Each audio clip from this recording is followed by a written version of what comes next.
Hey guys, it's Joe for Gaming Curious, and today we're going to talk about 8 huge new features coming in the future updates. As we all know, the full release of Valorant is just around the corner, and with it, we will have a launch update with some necessary fixes to the game and some content addition. And probably the biggest thing is enabling the pool of players to increase by being fully available worldwide and to anyone. May it not be with the best ping ever if you are not near some of the servers, but with some time, Riot will keep on improving it and you will be having better ping. Having said this, let's take a look at 8 huge new features coming to Valorant. First off, we will be getting a new agent. This is something Riot has teased us with in the past, and with the announcement of the full release of Valorant even more. We got not that many details from Riot, but we did get confirmation that at launch we will get at least one more agent in the Valorant roster. This new agent is rumored to be some kind of healer like Sage. That would make kind of sense because there is no other agent that covers that role other than her. We just made a video trying to guess who this new agent is based on some leaked content or mined data from the game client if you want to check it out. At launch, Riot also promised a new map, and this new map has been rumored for a long time to be Ascent, which is a Venice themed map, and its layout and even some small images have been leaked for quite a while, and Riot even used some of these still shots for when they announced the full release of Valorant, so it wouldn't be too crazy to think that the new map will be getting launched is Ascent.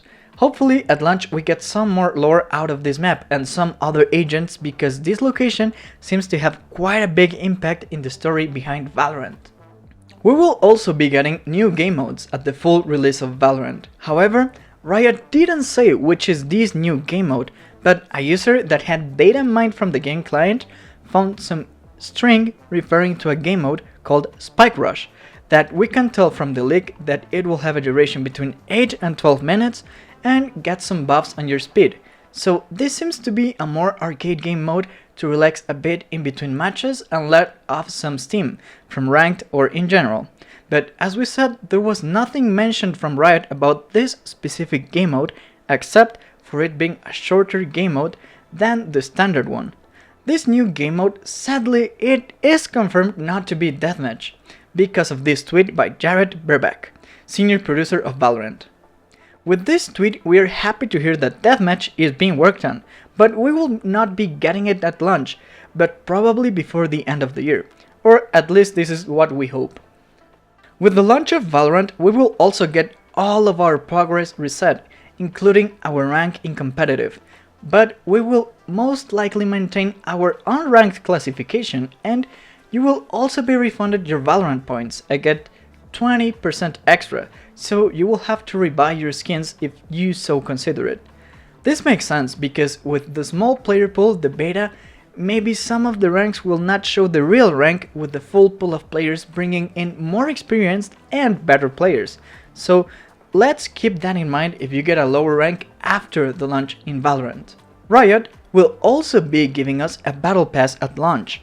This is something we are pretty excited about because Riot has been teasing us with how good the skins will be with the full release of Valorant, and the fact that we will have some extra contracts in order to unlock new agents without having to spend money and get XP faster makes me quite happy to hear.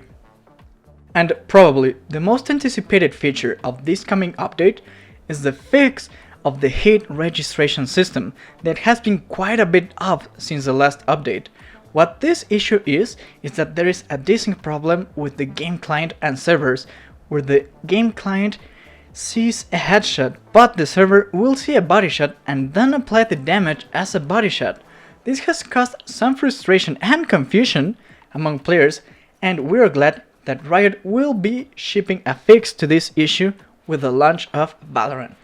Hit registration will not be the only thing that will be updated, but also Vanguard.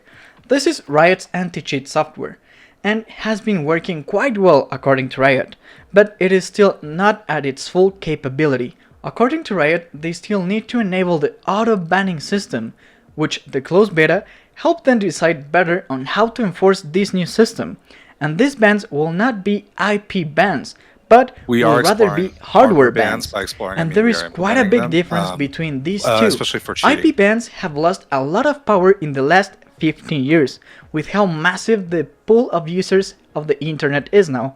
ISPs had to solve some IP issues by giving dynamic IPs to its clients. Therefore, your IP is constantly changing, either anytime your internet router is reset or whenever your ISP decides to change it. But with hardware bans, it gets easier to identify a specific computer. And don't worry, you won't get banned if a cheater used the same CPU, GPU, and memory combo as you, since all the hardware has a unique signature, which can be changed as anything to do with virtual signatures, but it is definitely harder than changing your IP. So this will be another deterrent to cheaters in Valorant. And speaking of bans, Riot will also be giving a reporting system so that we, as a community, help seed out toxic behavior, because this reporting system will be focused on verbal abuse and bullying in general. This is something every online game needs, in my opinion, especially a competitive one like Valorant, so it makes sense that they will ship Valorant with one, and let's hope this system is as solid as their anti-cheat has been so far. This is it for the 8 huge new features coming to Valorant. If you think we missed one feature that will come to Valorant at launch, let us know in the comments below, and don't forget to subscribe so you don't miss any of our coming videos. This was Joe, for Gaming Curious.